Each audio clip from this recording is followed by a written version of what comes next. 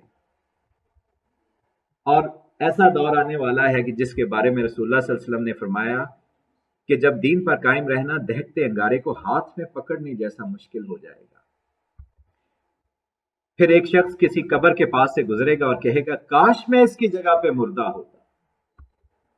اور دجال کے ظاہر ہونے کے بعد کسی کا ایمان لانا اللہ کے ہاں قابل قبول نہیں ہوگا. ہمارے پاس آج موقع ہے ایمان کو مکمل کرنے کا.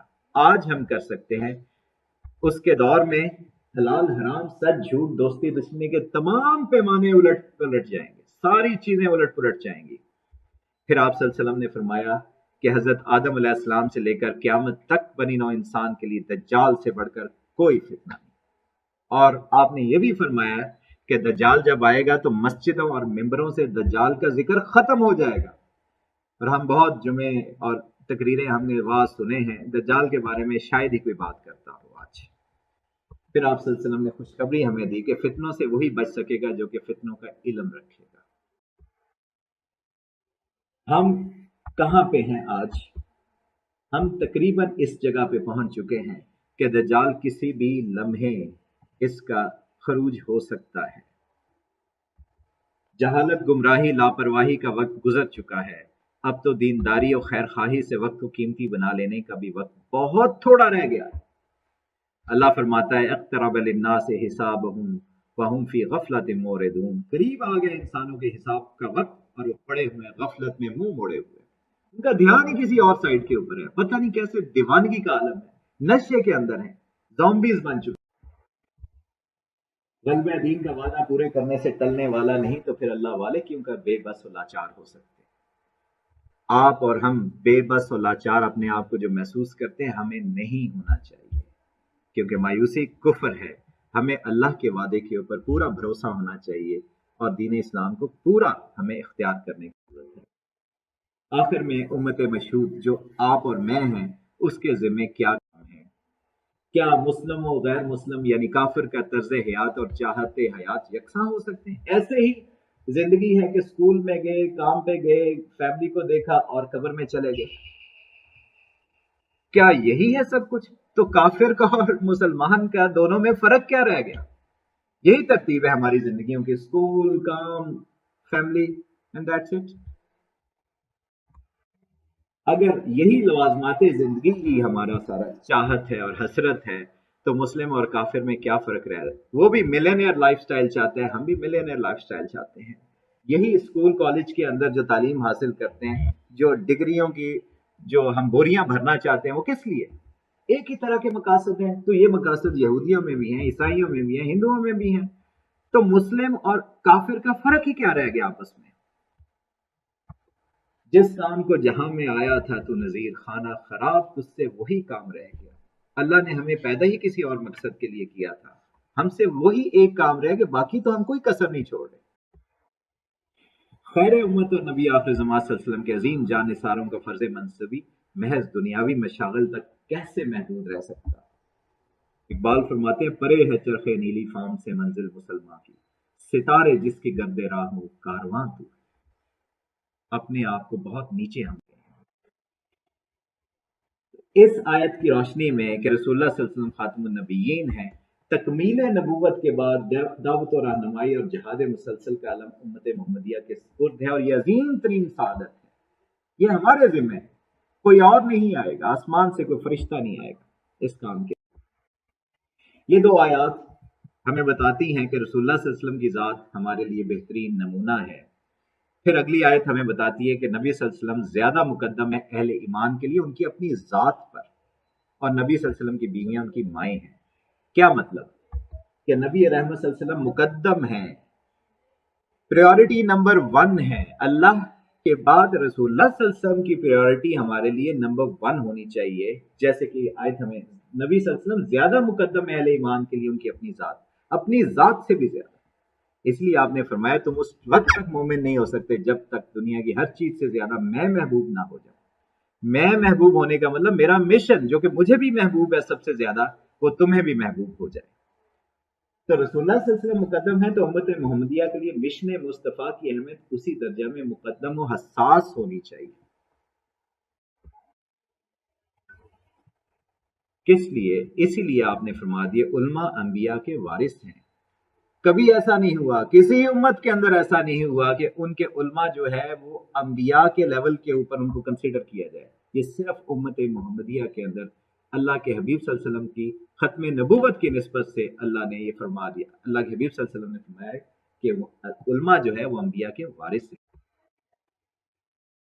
یہ جو آیت ہے یہ ہمیں بتاتی ہے کہ یہ بہترین امت ہے، امتم وسطہ ہے، عادل امت ہے۔ اس کے ذمہ کیا کام ہے؟ یہ گواہ ہے لوگوں پر، اور رسول اللہ صلی اللہ علیہ وسلم ہمارے اوپر گواہ ہے۔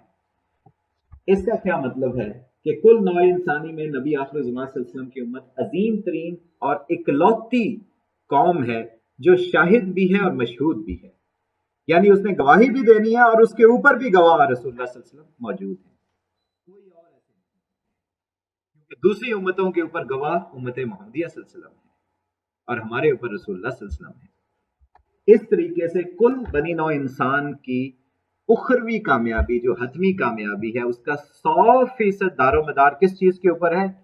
آپ کے اوپر ہے، امت محمدیہ صلی اللہ علیہ وسلم کی اکلوتی گواہی کے اوپر ہے۔ جیسے کوئی مقدمہ ہو اور اس میں ایک ہی گواہ ہو اور وہ گواہ آپ کے خلاف ہو جائے تو کیا صورتحال بنے گی؟ تو یہی ہماری صورتحال ہے کہ اگر ہم نے رسول اللہ صلی اللہ علیہ وسلم کے مشن کو اختیار نہیں کیا تو وہ گواہی ہمارے خلاف ہو جائے گی، اور دوسری امتوں کے لیے مثال ہم لوگ ہیں، کیونکہ ہم خیر امت ہیں۔ یہ تین نکاتی ایجنڈا جو ہم پہلے بھی بات کر چکے ہیں۔ تو امت مشہود کے ذمہ کیا کام ہے؟ نمبر 1، قرآن اور سنت کے ساتھ جتنے فتنے ہیں جو کہ دجال کا فتنہ بھی آ رہا ہے اس سے نصرت پائیں۔ نمبر 2، کل بنی نوع انسان کے لیے سب سے بہترین دعوت کا کام کریں جو کہ ان کو دنیاوی بھی فلاح دے، ان کے لیے لیڈرشپ دنیا میں بھی ہو اور آخرت کی بھی لیڈرشپ ہو۔ یہ نہیں کہ ہم ان کو دنیا میں کہیں گے آپ غاروں کے اندر چلے جائیں، یہ کریں، ایسا نہیں ہے۔ دین اور دنیا دونوں کی کامیابی ان کو ملے، اللہ کے دین کا اللہ کی دھرتی پر ہما جہت اور ہما گیر نفاذ کرنا۔ اس کے لیے ہم کیا کام کر رہے ہیں؟ پہلے اپنی ذات کے اوپر، اپنے گھر والوں کے اوپر، اور پھر اس کو پھیلانے کی ضرورت ہے۔ جیسے کہ ہم نے پہلے یہ بات کر لی ہے کہ ختم نبوت کے صدقے یہ غالب کرنے کا کام ابھی امت محمدیہ صلی اللہ علیہ وسلم کے ذمہ ہے۔ پھر روئے ارض پر فساد فی الارض کی بجائے اصلاح فی الارض کی کیفیت بحال کرنا۔ سب کچھ خراب ہوتا جا رہا ہے، اس کو سب کو ٹھیک کرنا ہے۔ جیسے کہ آپ صلی اللہ علیہ وسلم نے فرمایا زمانہ اپنی اصلی حالت پر آ گیا ہے۔ حجت الوداع کے بعد آپ نے یہ چیز فرمائی، حزب اللہ کو منظم و متحرک کر کے حزب الشیطان کی جڑ کاٹنا۔ ہمیں پتہ ہی نہیں حزب اللہ کون ہے، حزب الشیطان کون ہے۔ مسلمانوں کے فکر و عمل میں مشن مصطفیٰ سے والہانہ پن کا احیاء کرنا، آپ صلی اللہ علیہ وسلم پر کثیر درود و سلام اور دعائے اذان کا خصوصی اہتمام کرنا، یہ اس امت کے ذمہ ہے۔ سبق پھر پڑھ صداقت کا، عدالت کا، شجاعت کا، لیا جائے گا تجھ سے کام دنیا کی امامت کا۔ آپ کے سامنے میں نے امتحانی پرچہ آؤٹ کر دیا ہے۔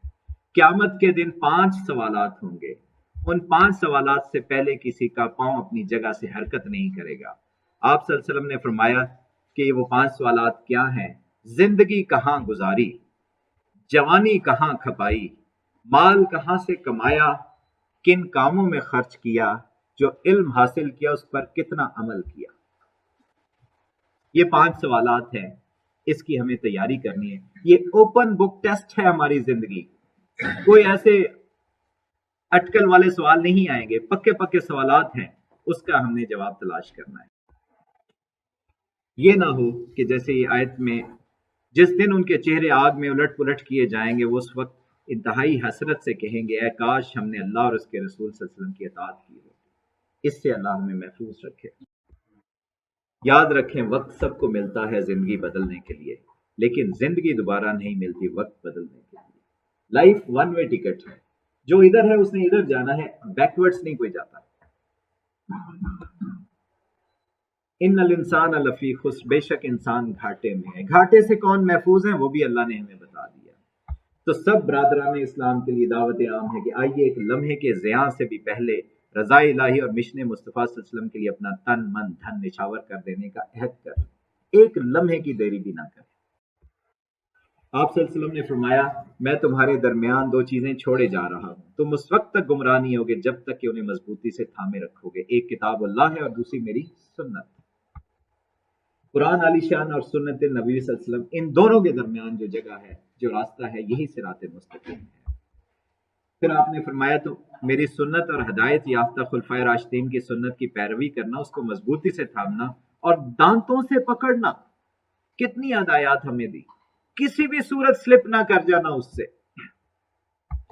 پھر اللہ فرماتا ہے وَأَطِیعُوا اللَّهَ وَرَسُولَهُ إِن كُنتُم مُؤْمِنِینَ، اطاعت کرو اللہ اور اس کے رسول کی اگر تم ہو مومن۔ تو زندگی کا بہترین اصول آپ کے سامنے میں پیش کرتا ہوں، راج اللہ کا اور رواج محمد رسول اللہ صلی اللہ علیہ وسلم کا۔ یہ ہماری زندگی کا مشن ہونا چاہیے، بہترین اصول ہونا چاہیے۔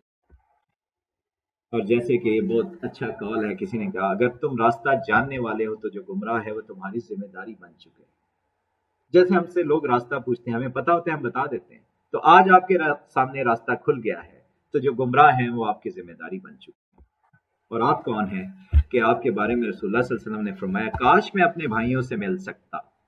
صحابہ کرام رضوان اللہ تعالیٰ مجمعین نے پوچھا کیا ہم آپ کے بھائی نہیں ہیں؟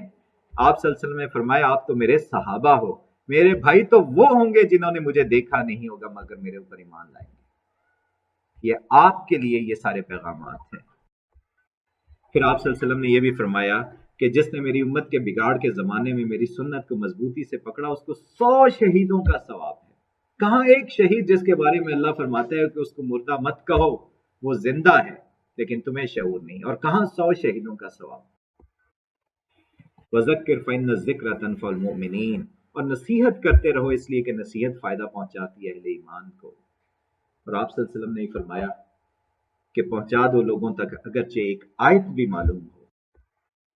یا رب لک الحمد کما ینبغی لجلال وجہک وعظیم سلطانک، اے ہمارے پروردگار حقیقی تعریف آپ ہی کے لیے ہے جیسی تعریف آپ کی ذات کی بزرگی اور آپ کی عظیم سلطنت کے لائق ہو۔ سبحان ربک رب العزت عما یصفون والسلام علی المرسلین والحمد للہ رب العالمین وما علینا الا البلاغ المبین وآخر دعواہم ان الحمد للہ رب العالمین۔